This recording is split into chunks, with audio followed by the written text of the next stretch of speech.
Bonjour à tous, merci vraiment d'être présents donc à ce webinaire, ce premier webinaire de l'année, le premier épisode de l'année. Donc, la thématique qu'on a choisie, après échange avec beaucoup de prospects, beaucoup de clients, c'est comment structurer son data office. Beaucoup se posent la question et comment créer, fédérer une communauté data au sein de l'entreprise pour vraiment installer cette culture de manière pérenne.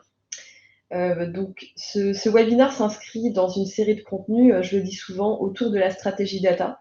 Que ce soit donc des webinaires, des replays finalement qu'on met à disposition sur le site, des livres blancs ou même des articles d'expertise autour des sujets de la gouvernance des données, de l'acculturation data, du data management, de la qualité de données.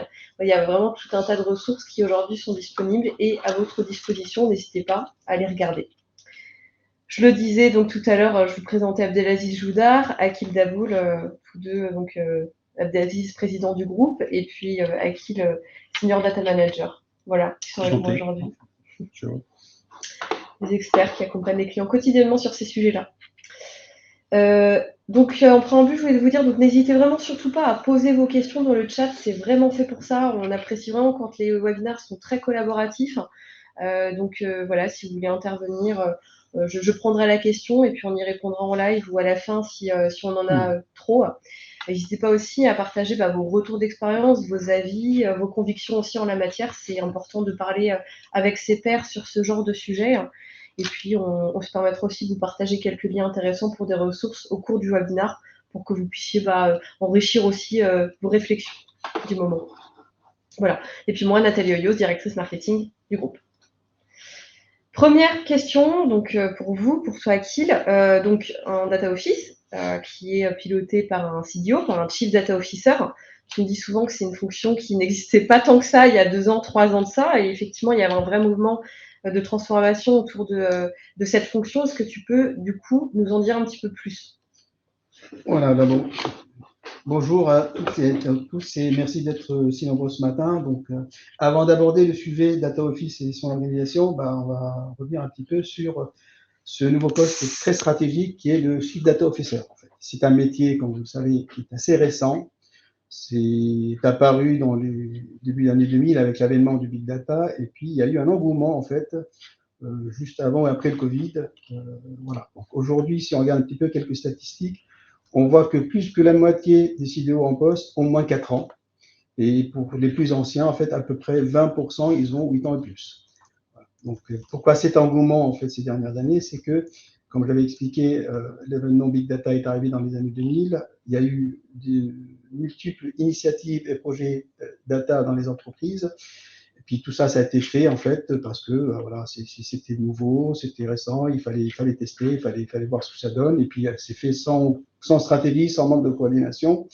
Et puis là, aujourd'hui, on arrive à un point où les boards, les COMEX sont assez convaincus de l'intérêt de la data au sein de l'entreprise et tout le monde aujourd'hui essaye de rationaliser et d'avoir le contrôle, d'avoir une vision globale sur ce patrimoine informationnel et comment le gérer. Et d'où cet intérêt aujourd'hui pour le poste de CDO et la création d'un data office. Voilà, donc ça rejoint un petit peu comme toute nouvelle innovation. Donc il y a eu l'émergence au début, après il y a eu le ralliement, tout le monde va en faire, après il y a la construction, tout le monde a fait, et là on tombe sur la partie rationalisation et puis consolidation de l'ensemble. Voilà, donc si on veut parler du rôle du CDO, en fait, si on résume en quelques points, donc il est le responsable de la mise en place de la stratégie data au sein de l'entreprise qui va permettre à une entreprise de concevoir et bien exploiter son patrimoine informationnel. Parmi aussi ces rôles-là, il y a la garantie de la fiabilité et de la qualité de la donnée qui est diffusée au sein de l'entreprise et ses usages. Et puis aussi, il a un rôle sur la supervision de toute la chaîne de gestion de la donnée au sein de l'entreprise, à savoir la collecte, le stockage, les traitements et aussi l'analyse et la mise à disposition des données. Lors d'un sondage qui a été fait récemment, ça date de presque 2 ans, mais les priorités restent quand même les mêmes. Les répondants en fait à ce sondage ont mis en comme première mission, c'est assurer la qualité et la fiabilité de la donnée. Pratiquement pour plus de 80% des sondés ont mis ça en première position. En deuxième position, on trouve que c'est le pilotage de la donnée au quotidien. Et pour 62%, en troisième position, il y avait la stratégie de collecte de la donnée, suivie par assurer la conformité réglementaire qui est liée à la data. Et puis ensuite, en fait, on a l'organisation et l'accès à la donnée. Et puis plus de 50, plus de la moitié aussi, on met que la cartographie, ça fait partie des missions les plus importantes d'un CIDO.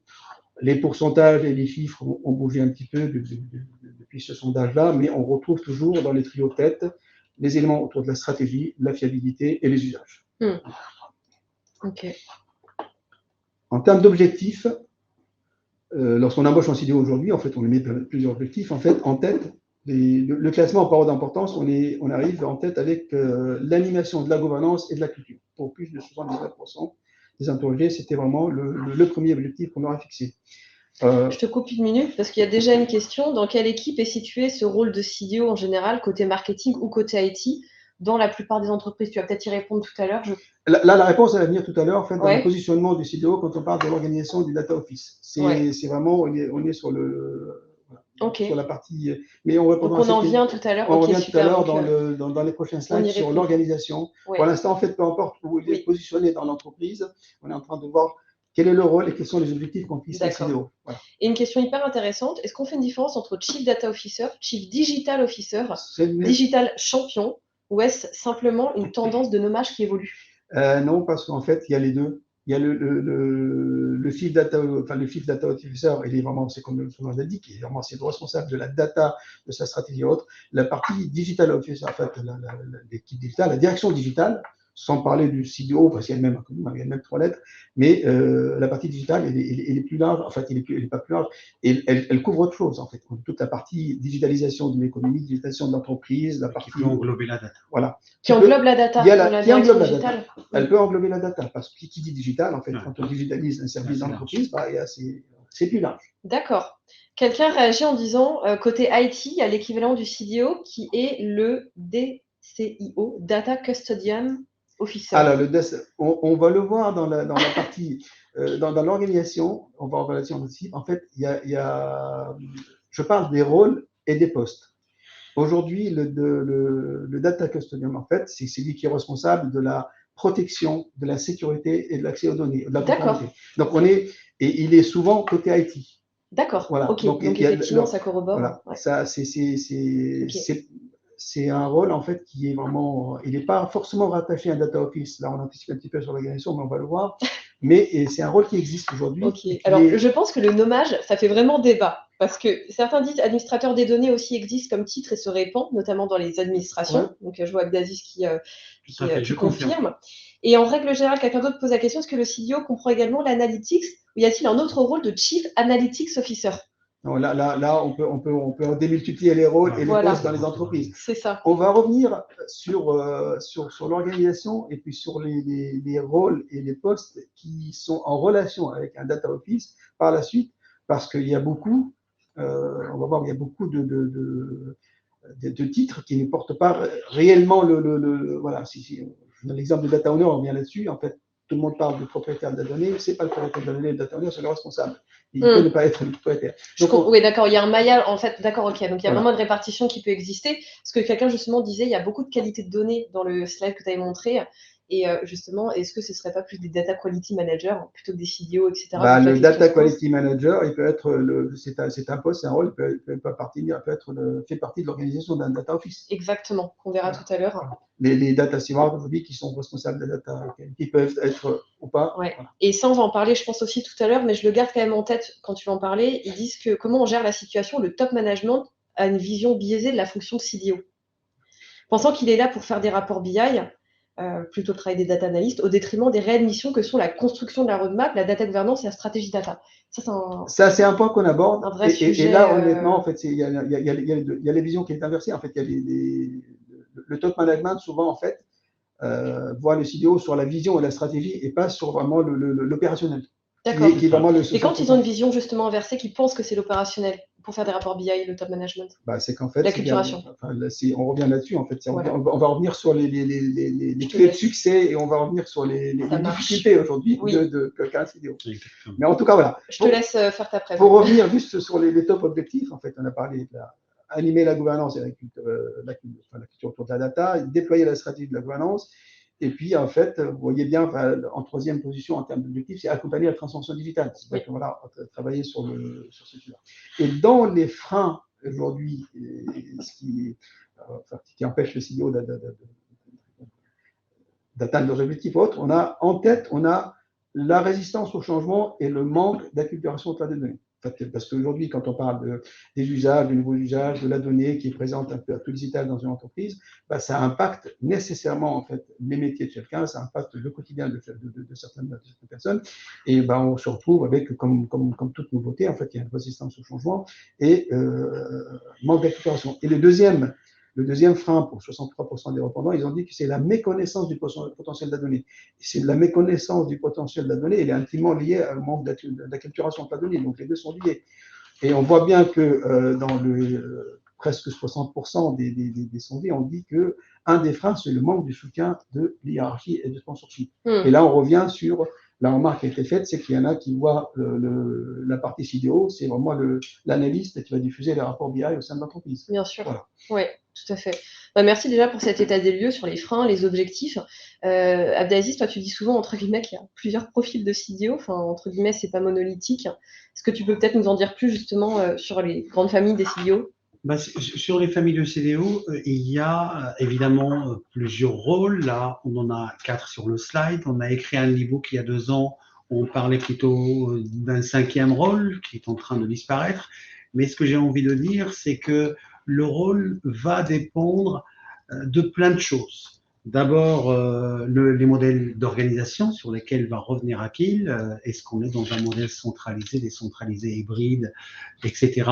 Ça va plus ou moins forger le rôle du CDO. Ça va dépendre également de l'organisation. Est-ce qu'on est dans une grosse PME, une ETI, un grand groupe avec un siège en France, un siège à l'étranger? Est-ce qu'on est dans une administration, agence de l'État ou grosse administration avec un maillage territorial et des présences, je dirais, régionales fortes avec des relais métiers au sein des régions? Tout ça va impacter, je dirais, le rôle du CDO. Et puis, on a également un autre critère qui va fortement influencer les rôles du CDO. C'est la maturité, je dirais, de l'organisation. Un CDO, je dirais, quand il démarre le poste, il est obligé d'être stratège. Il est obligé d'être le communicant pour pouvoir mettre en place les process, la gouvernance, dessiner la stratégie, faire relais de la vision business de l'organisation et la traduire en famille de cas d'usage au niveau de l'organisation, etc. Et puis, le rôle va, au fur et à mesure, de son installation, changer. Stratège, un peu stratège au début, conseiller entre les deux parce que malgré tout, il doit aussi installer la comitologie, habituer, l'organisation lors de ce comité à des ordres de jour, installer des modèles de suivi, etc. Et puis, à un instant T, le chef data officer n'est pas obligé d'avoir un seul rôle, il peut avoir plusieurs rôles. Donc, plus la maturité et l'acculturation de l'organisation avance, plus il est moins communicant et il repasse, sur le rôle majoritaire dans les organisations qui est le facilitateur. Le facilitateur, celui qui choisit les outils, qui les déploie, qui suit plus ou moins les cas d'usage, qui les, dans le cadre, des comités data, les priorise, va chercher la valeur ajoutée pour faire, des entités de l'organisation, des licornes internes et propulser la valeur ajoutée générée grâce à la data, etc. C'est ce rôle-là. Donc, il n'y a pas un rôle type. À un instant donné, le chef data officer peut avoir plusieurs rôles. Et puis, comme je le rappelais, ça dépend de l'organisation, ça dépend du modèle data office, ça dépend de la maturité, ça dépend de plein de configurations. Mais en tout cas, on voit travaille avec beaucoup de chefs data officers, on voit que leur rôle et leur épanouissement, en tout cas dans la fonction, changent au fur et à mesure de leur installation et de l'avancement de la culturation de l'organisation. Mais reportez-vous pour plus de détails à notre e-book qui a été publié dans nos ressources il y a 2 ans, il y a tout ce qu'il faut. Vous envoyez le lien. Avec évidemment les principales tâches par rôle du chef data officer. Ok, très clair. Merci beaucoup. Donc, du coup, le Chief Data Officer, il construit son data office. quel modèle organisationnel, quel est le rôle finalement du bureau des données ou du data office ou de la data factory, peu importe comment on l'appelle. Akil? Voilà. Donc, on a parlé du CDO, de son rôle. Là, on parle du data office. En fait. Le CDO, c'est une personne, data office, c'est une entité organisationnelle. Aujourd'hui, si on veut résumer son rôle, elle est en charge de vraiment de la gestion, de l'utilisation du capital informationnel, ce qu'on appelle l'asset data de la société, de l'entreprise.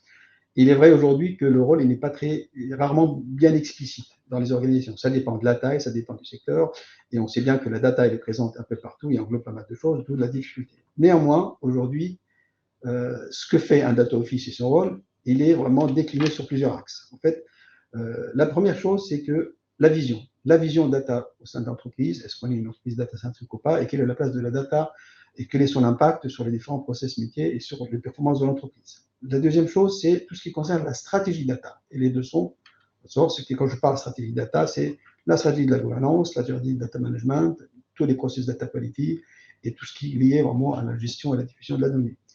Aussi, il peut avoir le rôle de la mise en place et l'élaboration de tout ce qui est pratique et standard autour de la data, tout ce qui est process et outils dans ce domaine-là.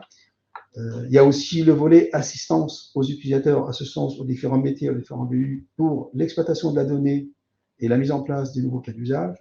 Et ici, en fait, un élément très très important, il est vraiment sur la notion de veille et innovation, c'est-à-dire voir qu'est-ce qu'on peut faire, quelles sont les tendances autour de la donnée et quels sont les nouveaux cas d'usage et les nouvelles opportunités qu'on peut avoir au sein de l'entreprise grâce à la data. Donc, tout ça fait partie du rôle d'un data office. Et comme vous venez de le préciser. Donc la direction innovation peut être à l'intérieur de la direction des données. Il peut travailler avec la direction de l'innovation, c'est plus large parce qu'en fait, il innove au sens large. D'accord, oui, il y a l'innovation de data. Il y a l'innovation, mais l'innovation par la data, il peut être aussi du ressort du data office. Ils sont là pour, s'il y a une direction de l'innovation par exemple, ils sont là pour savoir, en se basant sur de nouveaux cas d'usage, sur la data, comment on peut innover grâce à la data. Et comme ils sont mieux placés pour comprendre et qu'ils ont la vision sur la data au sein de l'entreprise et son usage, ils sont très bien placés pour aider et pour travailler sur cette veille-là.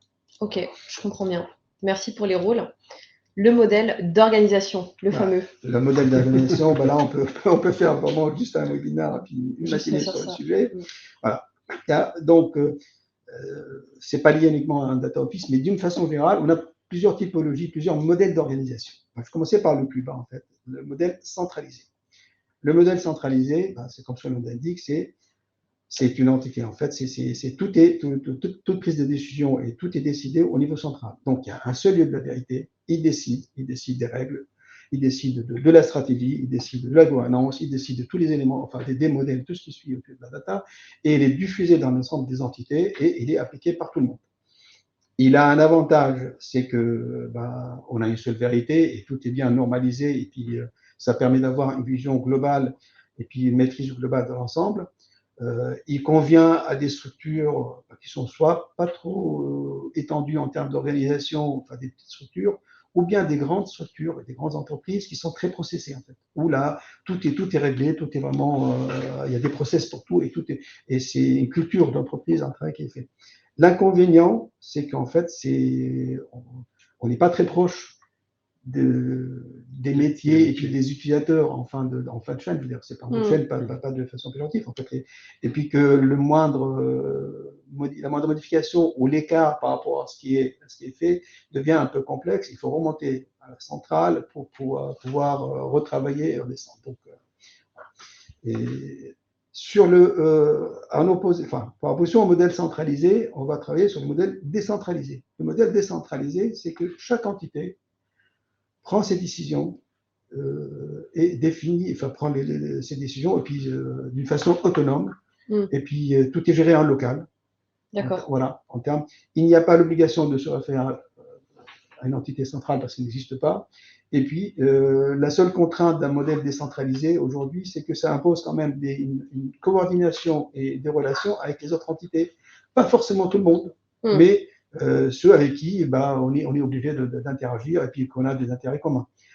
Ça convient à des entreprises qui sont quand même une organisation très étendue, avec des filiales des fois qui font des métiers différents. Ouais. Et qu'il n'y a aucun sens à ce que tout soit centralisé et que tout le monde fasse la même chose.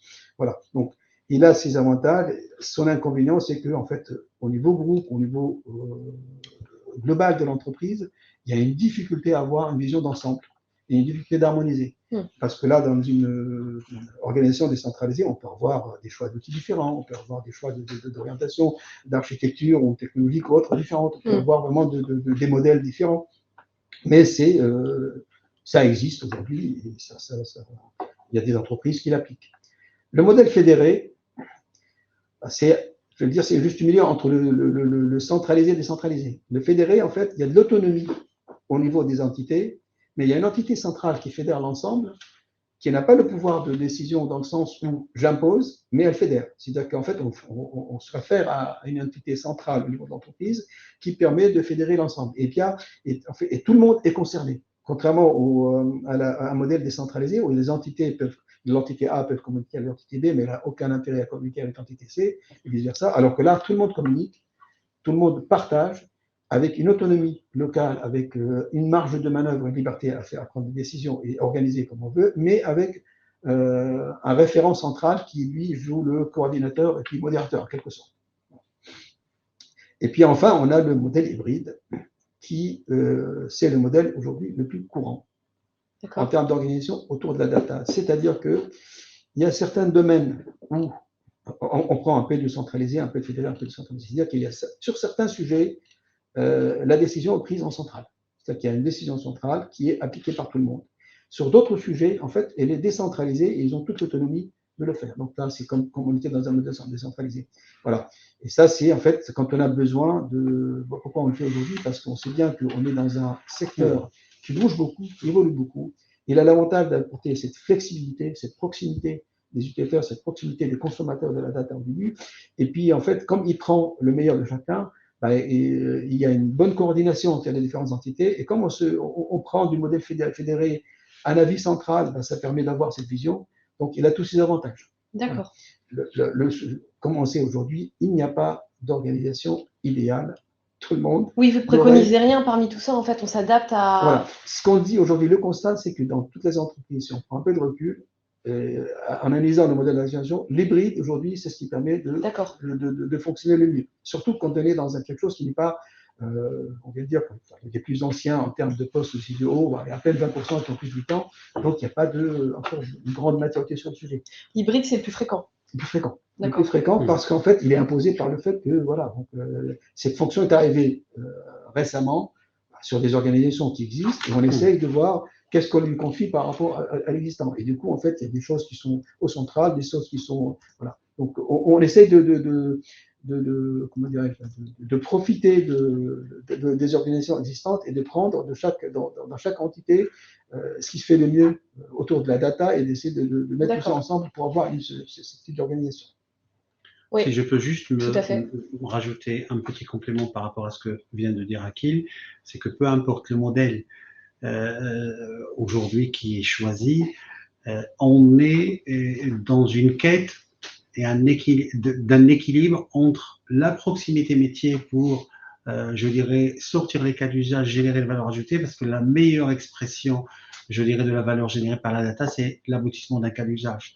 Et entre un modèle très industriel, centralisé, qui va imposer le process, qui va imposer les déclinaisons de la gouvernance et qui va essayer d'appliquer la même chose, je dirais, décidée en centrale à l'ensemble des entités, qu'elles soient, je dirais, en centrale ou en décentralisée. C'est ça aujourd'hui l'équilibre qu'il faut retrouver. Le modèle hybride est un modèle qu'il faut réajuster de manière continuelle, parce que très rapidement, on va identifier les zones grises. Les zones grises sont des endroits où on ne sait pas qui fait quoi.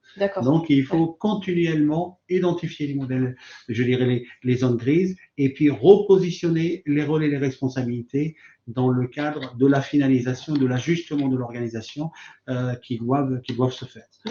Voilà, donc c'est essentiellement ça. Donc, si on veut, on voit plein d'entreprises passer d'un modèle à l'autre, mais tout le monde aujourd'hui, je dirais, c'est beaucoup plus simple de faire de l'hybride. Tout le monde va vers l'hybride qui représente d'après toutes les analyses que nous avons fait, que ce soit chez Data Valley à travers notre enquête et baromètre ou bien à l'extérieur, on est sur un modèle qui occupe pratiquement aujourd'hui 70 à 75% des organisations. Donc c'est le modèle majoritaire. Mais c'est un modèle qui a réglé beaucoup d'inconvénients du centralisé et décentralisé et même du fédéré, mais qui nécessite un ajustement, je dirais, de manière continuelle. Et on voit beaucoup d'entreprises l'ajuster, le réadapter à chaque comité data qui généralement se font sur une fréquence trimestrielle dans beaucoup d'organisations. Ok. Il y a une petite question, est-ce que le poids de la réglementation peut amener à changer le modèle? Il donne un exemple dans le secteur bancaire, alors BAL 3, j'espère que je le dis bien, ou assurantiel, donc solvabilité 2. Les textes réglementaires et la doctrine de l'autorité de contrôle prudentiel ne laissent pas nécessairement beaucoup de marge de manœuvre pour le choix du modèle. Est-ce que ça peut être, est-ce que la réglementation peut… Comme on dit, ça dépend de l'organisation. Donc, tout ce qui est réglementaire et tout ça, on n'a pas de marge de liberté là du tout là-dessus. En fait, c'est réglementaire, c'est figé dans le marbre. En fait, qu'on fasse d'une façon décentralisée ou centralisée, c'est les mêmes règles qui s'appliquent. Ouais. En fait, c'est quelque chose qui est imposé par l'extérieur. On peut dire que c'est du centralisé parce que Solvency 2, BAL 3, tout ça, c'est des normes. On n'a pas le choix. Ce sont des normes qui nécessitent une vraie cartographie de la donnée. Quand on prend par exemple du BAL 3, donc on est essentiellement sur la probabilité de défaut et tous les indicateurs qui sont imposés et calculs de ratio qui sont imposés par les régulateurs. Donc il y a une très forte connaissance de la donnée qui est demandée. Et là, effectivement, le modèle hybride est s'ajuste mieux avec la réglementation, parce qu'il y a une forte connaissance, on est dans un modèle hybride, donc il y a des équipes data dans les entités, je dirais, unitaires de l'organisation, et on a une très forte connaissance de la data qui simplifie, je dirais, la remontée des indicateurs et la remontée des données pour pouvoir les consolider dans un groupe et les transmettre aux régulateurs. Donc on a une meilleure appropriation des modèles hybrides pour les organisations soumises à réglementation, la banque, l'assurance, la santé. Ouais, ok. Autre question, dans le cas d'une architecture data et applicative commune à plusieurs entités, quel est le modèle préconisé?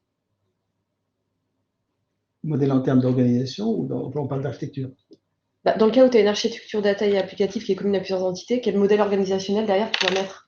En fait, si c'est là, si je comprends bien. Là, on peut être dans le bride, dans le central, voilà. Donc le fédéré, par exemple, il définit sur ce que je disais dans le fédéré ou dans le bride, sur certains domaines, il y a une décision globale qui est applicable par tout le monde, et sur d'autres, on a une marge de liberté. Ça peut être, par exemple, la plateforme data, l'architecture, elle peut être imposée à tout le monde. Après, avec une marge de manœuvre, de gouverner et de faire. D'accord, ok. Voilà. Donc les deux peuvent. Ouais. Donc en fait, c'est pas contradictoire. C'est pas contradictoire avec le modèle organisationnel. D'accord, voilà. Ok. Alors si j'ai bien compris la question, si la personne veut préciser. Voilà. Ok. Alors il y a une question aussi sur comment sizer les équipes d'un data office, quel rôle doivent ou peuvent être logés dans un data office. On y répond juste après. Et il y a également une personne qui posait la question, est-ce que justement sur la partie data mesh, alors justement c'est un sujet qu'on va aborder dans notre prochain webinaire. Il demandait si on avait regardé les architectures data mesh justement décentralisées. Ça c'est en fait, donc moi je les invite fortement à assister. S'inscrire. Ouais, on va. Là parce qu'en fait c'est pas qu'on va sortir, c'est un sujet qui mérite vraiment un webinaire à part. C'est ça. Il est prévu. Il est prévu prochainement, il est prévu en mars, donc on vous enverra les. Donc il y aura vraiment un détail sur cette partie-là. Tout à fait. On avance un peu. Il y a encore des questions, donc de toute façon j'interviendrai petit à petit. Là, on était sur la taille des équipes ou autre. En fait, voilà. Donc, je reviens sur l'organisation d'une équipe data office. Il n'y a pas d'état d'âme en la matière. En fait, on revient sur la récence de la fonction. Comme vous savez, partout, la durée de vie moyenne d'une organisation, c'est 3 ans. C'est pour ça, dans les entreprises, tous les 3 ans, on se réorganise. Et comme, en termes au niveau data office, tout ça, les plus anciens ont à peu près 8-10 ans, c'est-à-dire qu'on a fait 2 itérations. Alors que si on prend une DSI, une direction marketing, une direction financière, on est à la 100e ou je ne sais pas quoi, itération. Donc c'est très récent et on n'a pas beaucoup de recul pour dire que voilà, ça s'ajuste, ça se twine avec le temps. La taille aussi pareil, ça dépend de la mission qu'on a confiée au data office et de l'étendue de ses responsabilités et de la taille de l'entreprise. En moyenne, si j'avais noté quelque part, en fait, ça va entre 2,4 ETP pour une petite structure ou moyenne structure, jusqu'à 10-20 ETP, par exemple, dans des grandes administrations et des grands groupes. Vous D'accord. voyez, donc c'est assez large. Euh, donc on voit bien que sur le fait qu'on arrive aussi sur des existants, et puis la data, enfin, ces sujets-là, il y a un legacy, il y a un héritage qui existe. Puis des fois, c'est difficile d'avoir la visibilité de l'ensemble. Et puis des fois, difficile de s'approprier de l'ensemble qui existe. Et du coup, en fait, on ajuste les équipes en fonction, surtout en fonction de la mission qui est confiée à Data Office et de son périmètre. Quelqu'un pose la question, est-ce qu'on ramène dans ce data office les responsables BI? Les responsables, Oui, bien sûr, oui. dans beaucoup d'organisations, Oui. ils sont dans la. Ils sont dans ce data office. Oui, en fait, le data office, comme son nom l'indique, on a tendance, enfin, la tendance, c'est de ramener, parce que je vous ai expliqué au début aujourd'hui pourquoi on recourt à des data office, à CID et autres, c'est que on était dans des environnements peut-être dispersés, même si c'était vraiment du point de vue architecture un peu amélioré, mais là, pour rassembler tout ça au même endroit, pour centraliser, donc, et puis avoir une vision, surtout une vision sur l'ensemble, bah, il vaut mieux les ramener vers le data office que d'avoir une entité à part. Parce qu'en fait, la BI, ça fait partie de l'exploitation et de l'analyse de la donnée. Donc, ok, ça marche. Ouais. Et en termes d'organisation d'équipe, j'ouvre une petite parenthèse là-dessus parce qu'on parle beaucoup de l'agile ou autre. Donc, on préconise une organisation agile. Je vais pas, c'est un sujet vraiment à part, mais je ne vais pas rentrer dans le détail parce il y a l'organisation en termes de ce qu'on appelle les squads, les tribus, les chapitres et tout ça. C'est à la mode, tout le monde en parle en ce moment, mais c'est un peu compliqué. Vous voyez, en fait, par rapport à la taille de ces équipes-là et par rapport à ces notions-là, moi, je suis plutôt en termes d'agile sur la notion de feature team et puis permanent team ou core team, c'est-à-dire où il y a des équipes qui s'occupent vraiment du socle, du patrimoine et des équipes qui s'occupent vraiment de tout ce qui est usage et qui sont plus avec un prisme métier qui voient les données. Voilà. D'accord. Mais en tout cas, ce qu'on conseille à nos clients, c'est que si jamais il y a des blocages pour sortir les cas d'usage, il y a beaucoup de retard, difficulté à joindre les métiers, méconnaissance de la donnée, pas de cartographie, pas de glossaire, pas de connaissance des flux de données, des impacts, difficulté, je dirais, de mieux circuler dans les projets entre métier, équipe IT, production, l'équipe data, etc., c'est que c'est probablement le moment où il faut regarder l'organisation pour l'ajuster. Okay. Voilà, vous avez une action, personne ne la prend, etc. Et c'est peut-être le moment de revoir l'organisation. Et aujourd'hui, vraiment, beaucoup de clients avec lesquels ils font tout à l'heure, Akil a parlé des évolutions majeures de l'organisation. Mais il y a également des évolutions mineures. Oui. Les évolutions mineures, aujourd'hui, on en fait, beaucoup d'entreprises en font 2 par an. Donc, c'est pas si on voit qu'à un moment donné, il y a de la rigidité dans les process pour sortir les cas d'usage, c'est qu'il y a probablement peut-être un problème d'organisation. En tout cas, il faut le regarder comme ça. Ok. Quelqu'un posait la question, le DPO, il est aussi dans le Data Office? Non, on viendra là-dessus. Le Data Product, en fait, on le présente dans les rôles. En fait, il y a la notion de poste et de rôle. Le DPO, en fait, c'est un rôle qui est imposé par la partie RGPD. Il est porté par une personne. C'est-à-dire que le directeur marketing peut être DPO. C'est comme le correspondant de CNIL dans le temps. C'est pas un poste en soi, c'est un rôle. Et ce rôle-là, il peut être porté par D'accord, bon, bah, je te laisse y répondre tout à l'heure. Alors, quelqu'un demande de faire un zoom sur les travaux d'acculturation de la culture data et de la gouvernance interne. C'est justement notre prochain webinaire. On a décidé de ne pas forcément l'aborder aujourd'hui parce qu'il y avait déjà beaucoup d'informations, mais c'est étroitement lié, bien sûr. Exactement. Donc, on vous fournira le lien vraiment sur notre prochain webinaire où on explique tout sur l'acculturation. Tout, exactement. Sur les process, sur les éléments. Et alors, beaucoup posent la question quand même de la taille d'entreprise, la taille de l'équipe data. Donc, toi, tu disais, entre guillemets, petite entreprise, 2,4 ETP, puis ça peut monter jusqu'à 20 ETP. Alors, qu'est-ce qu'une grande entreprise? Est-ce qu'il y a un ratio, en fait, à respecter est-ce qu'il y a des règles, en fait? En fait, les règles, ça dépend aujourd'hui sur la mission qui est confiée au Data Office. D'accord. Voilà. Si, en fait, dans l'organisation, le Data Office, quand quelqu'un va poser la question, par exemple, sur la partie BI, s'il a tout ce qui concerne la data, s'il a la gouvernance de la donnée, s'il a toute la partie analytique, toute la partie analyse, s'il a en vision toute la stratégie de collecte, de stockage, de diffusion, évidemment, il y a besoin de ressources pour gérer tout ça. Oui. S'il est juste là pour gérer juste la gouvernance et la stratégie data, et puis il y a d'autres équipes qui font. Donc il n'y a pas de règles en fait. Les règles, voilà. On dimensionne l'équipe en fonction des besoins et en fonction de la mission que nous est confiée. Il faut couvrir les besoins nécessaires en fonctionnement de l'entreprise sur les volets data. D'accord. On va voir par la suite que voilà, un des clés de succès, c'est toujours réajuster son dispositif en fonction de ce qu'on demande et des besoins. C'est pour ça que, comme c'est des organisations qui sont un petit peu récentes, et en fait, c'est le test and learn. En fait, on essaye, on met une organisation, on regarde qu'est-ce qu'elle apporte par rapport aux objectifs, aux besoins, et puis on l'appuie, on l'ajuste en fonction de ça. D'accord, ok, je comprends très bien. Bah, merci beaucoup. Il y avait une autre question. Ah oui, c'est ça. Data Owner et Data Steward sont dans le Data Office ou dans les directions métiers?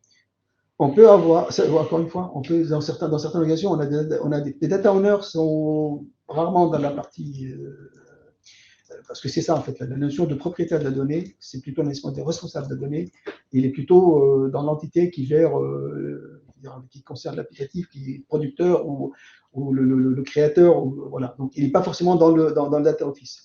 Dans certaines organisations, on a des data stewards dans le data office, alors qu'ils sont proche de métier. En fait, c'est quand on va voir dans l'hiérarchie des rôles, c'est pas l'hiérarchie par au sens d'importance, mais dans les rôles, on va voir, il y en a qui sont nativement, en fait, on les retrouve plutôt dans les data office, et d'autres sont soit dans les métiers, soit dans data office en fonction de. D'accord. On va les voir sur les slides suivants. Mais les data owners sont généralement dehors, les data stewards, c'est limite. On peut les, Tout à fait. voilà, on peut les avoir dans un data office ou à l'extérieur. Et prendre des modèles. D'accord. Alors, par contre, il y a des commentaires intéressants, notamment sur la partie DPO.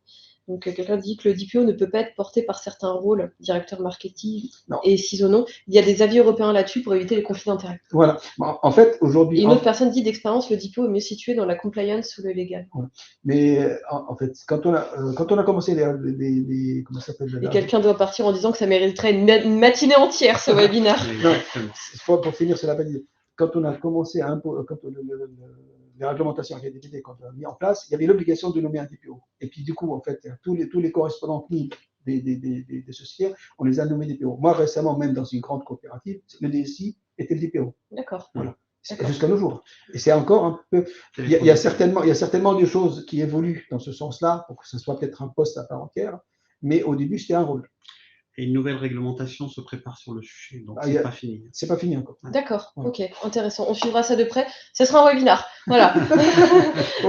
Je te laisse continuer. Voilà, donc on est sur les clés de succès de la data office. En fait, voilà, il y a quelque chose des points qu'on a déjà évoqués. Donc, il faut avoir une vision à long terme sur, voilà, donc le rôle de la data et puis la transformation digitale dans l'entreprise pour gagner un peu de temps parce il y a aussi la stratégie. Il faut avoir une stratégie qui est déclinée alignée et déclinée de la stratégie globale de l'entreprise. C'est comment répondre aux enjeux et aux objectifs de l'entreprise d'une façon globale. En troisième point, je mets la proactivité. En fait, il ne faut pas s'attendre à ce qu'on vienne demander des choses au data office. Il faut être proactif, il faut aller de l'avant et il faut être force de proposition. Pourquoi? Parce que on sait bien que, en fait, il y a des habitudes qui sont installées dans les organisations. Ils sont pas. Et si c'est une nouvelle entité qui se crée et qui se met en place, on n'a pas le réflexe d'aller. Si on attend qu'on vienne nous solliciter, ben, ils vont aller voir ailleurs. Ça, c'est vraiment, il faut être flexible. On vient de dire, c'est qu'en fait, on est dans des choses qui bougent tout le temps. Et ben, il faut avoir cette flexibilité. Voilà, pour accompagner les changements et puis pour s'ajuster en fonction de ce qu'on compte. Collaboration, aujourd'hui, en fait, cette entité, en fait, elle va travailler avec l'IT, elle va travailler avec les métiers, avec les directions. Donc, il faut vraiment c'est comme la data, elle est à tous les étages dans une entreprise et concerne tout le monde, bah, il faut vraiment garder cet esprit-là. Et puis, la communication, communiquer sur ce qu'on fait, communiquer sur l'avancement des chantiers, communiquer sur l'avancement, sur les challenges, sur tout ce qui se fait, parce que si on peut, un data office peut réaliser beaucoup de choses, mais s'ils ne sont pas visibles, bah, il n'a pas sa place. Donc voilà, en fait, quelques axes, quelques clés de succès qui permettent à l'organisation voilà. Ok. Et les recommandations qui sont très importantes à mon sens, voilà, c'est que on en a parlé beaucoup, les rôles et responsabilités. Quel est le rôle de chacun? Qu'est-ce qu'il fait data engineer, qu'est-ce qu'il fait data scientist, qu'est-ce qu'il fait data steward, le data custodian, le owner, le steward. Il faut vraiment avoir des fiches postes, des rôles clairement définis avec des responsabilités clairement définies. Comment ça s'appelle? faire évoluer constamment les compétences. On est dans un domaine où les technologies et les méthodes changent tout le temps. Donc, Oui. il faut vraiment garder cette vieille technologie qui continue tout le temps.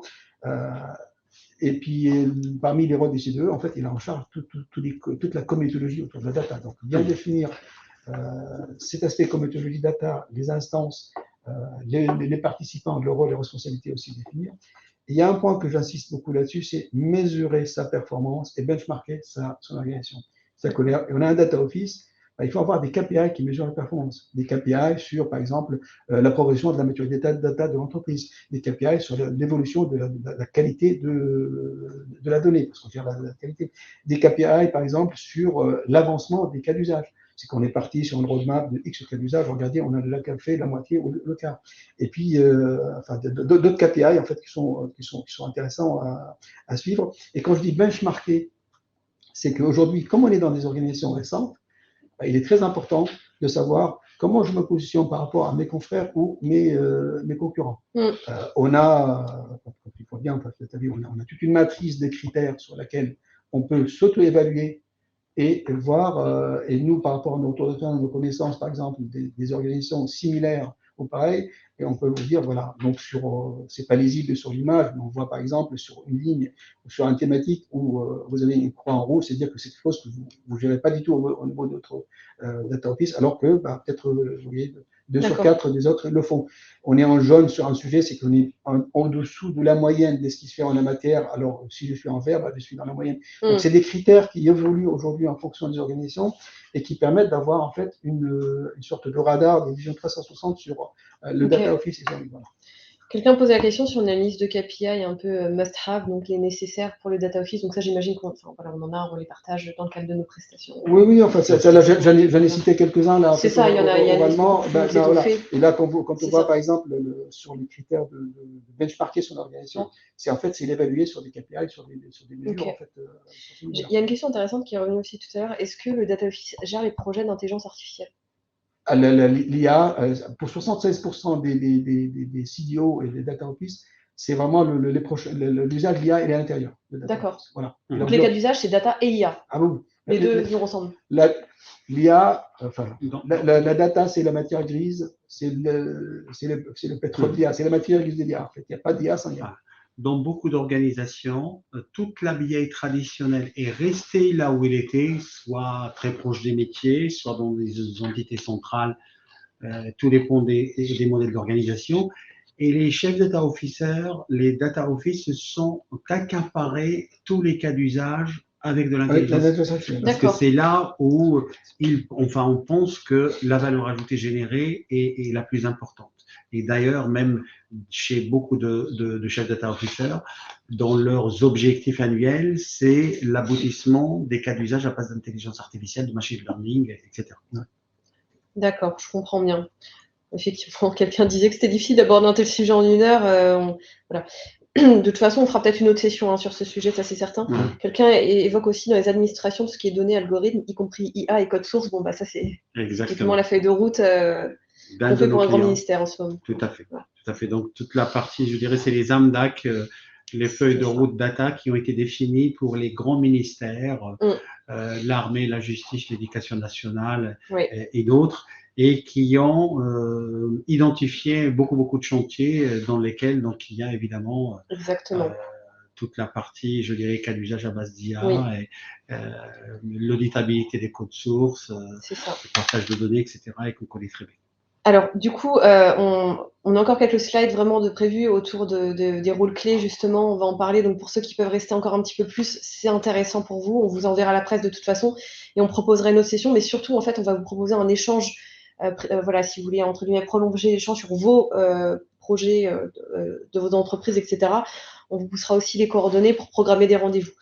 Je te laisse continuer. Certaines personnes doivent malheureusement partir, mais on continue pour ceux qui peuvent rester. Voilà, on va aller très rapidement là-dessus. Donc, il y a 90 personnes. Voilà.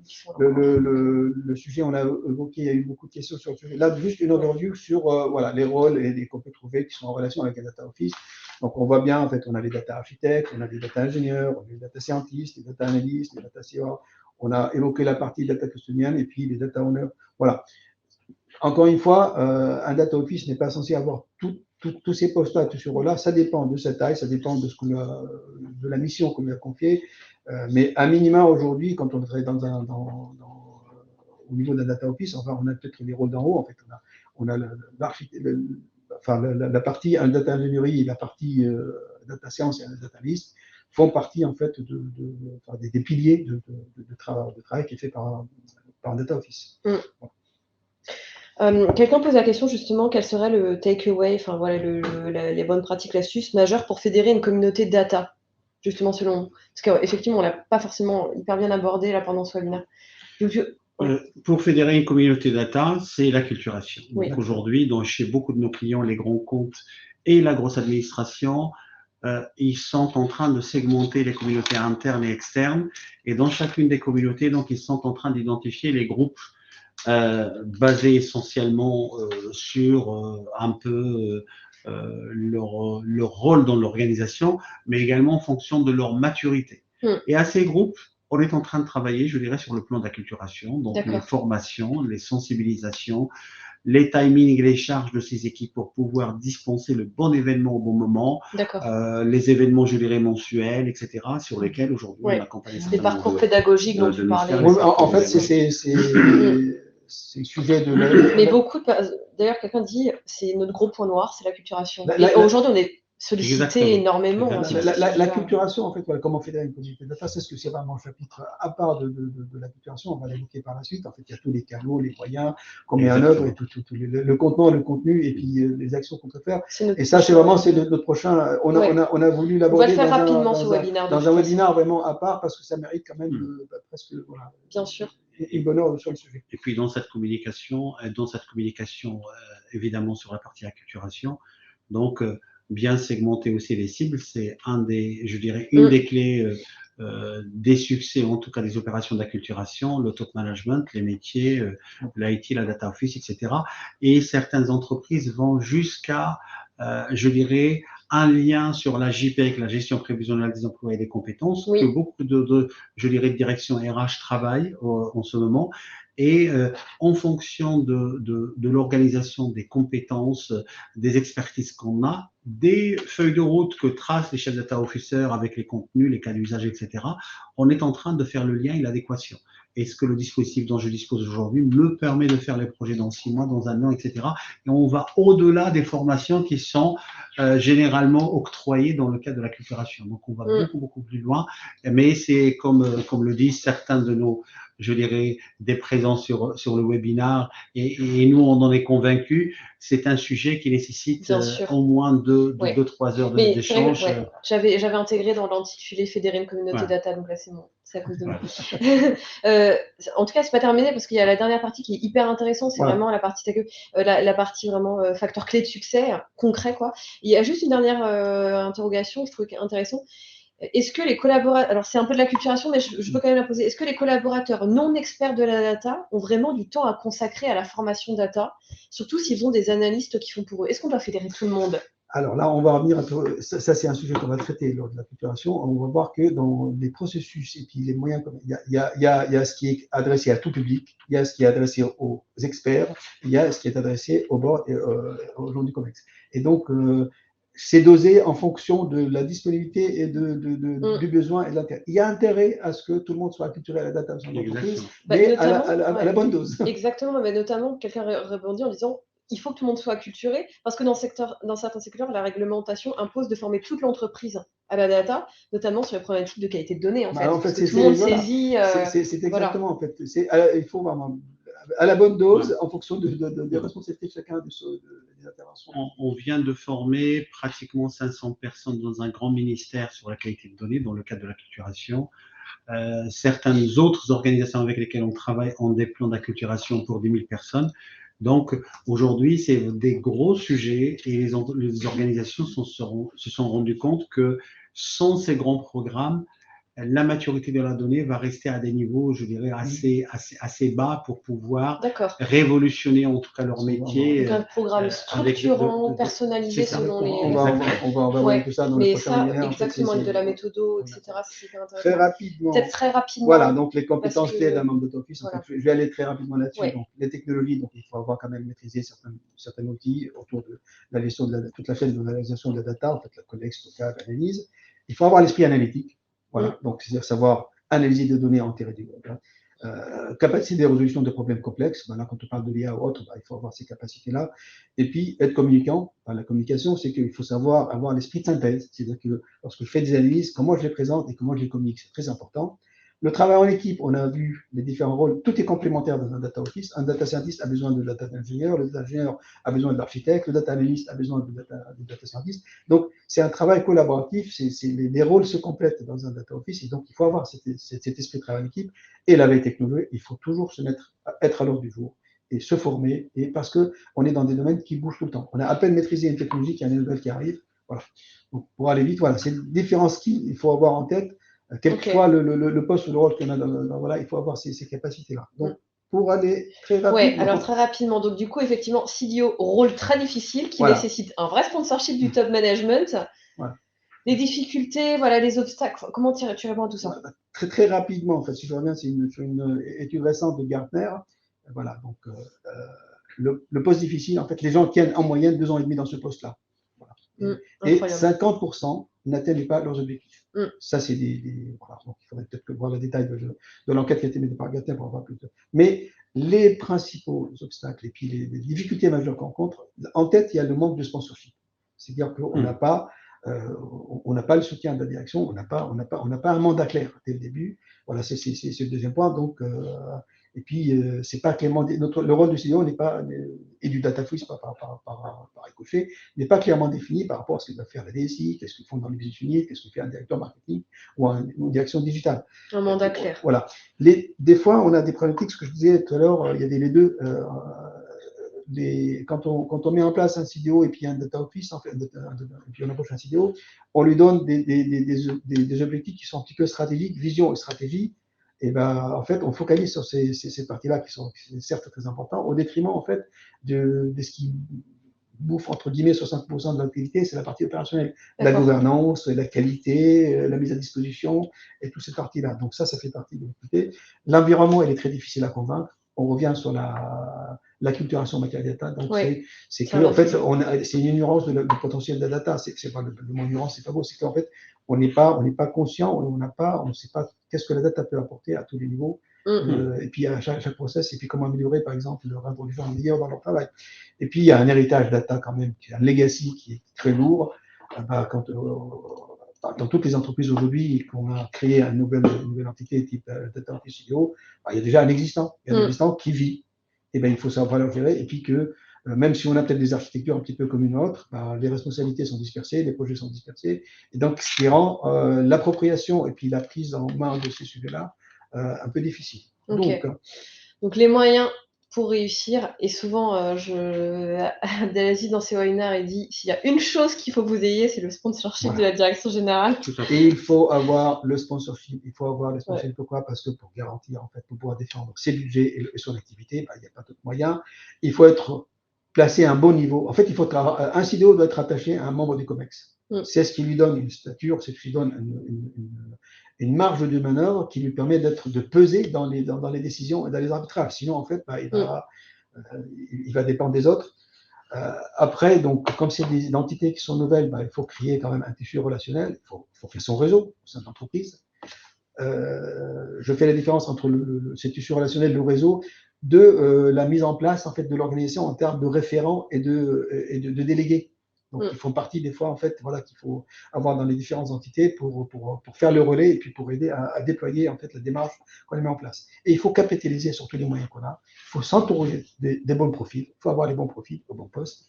Il faut nouer des partenariats, que ce soit en interne ou à l'externe. Il faut avoir des éditeurs aujourd'hui, des éditeurs, des intégrateurs, des cabinets de conseil. Il faut se faire accompagner parce que c'est des sujets qui sont on a des fois un réseau de partenaires. Et il faut réévaluer constamment son dispositif en fonction des changements. C'est-à-dire si on part avec une organisation d'un data office avec de 3 à 4 personnes avec le rôle, au bout de 3 mois ou 6 mois, il faut voire avant, il faut la revoir cette organisation parce que les demandes et tout bouge. Les technologies bougent, les demandes bougent, le marché bouge. Donc, voilà, il faut avoir en tête ces éléments-là. On revient sur, on ne l'a pas mis parce que c'est l'acculturation. L'acculturation. Et le troisième pas l'acculturation, c'est ce qui fait en fait le démarrer le plus tôt possible et avec une bonne conduite de changement. C'est ce qui est vraiment un des facteurs clés de succès d'une bonne organisation d'un data office. Abdelaziz, toi de ton côté, effectivement, les moyens pour réussir, entre guillemets, son data office, Moi, je dirais. Le sponsorship de la direction générale.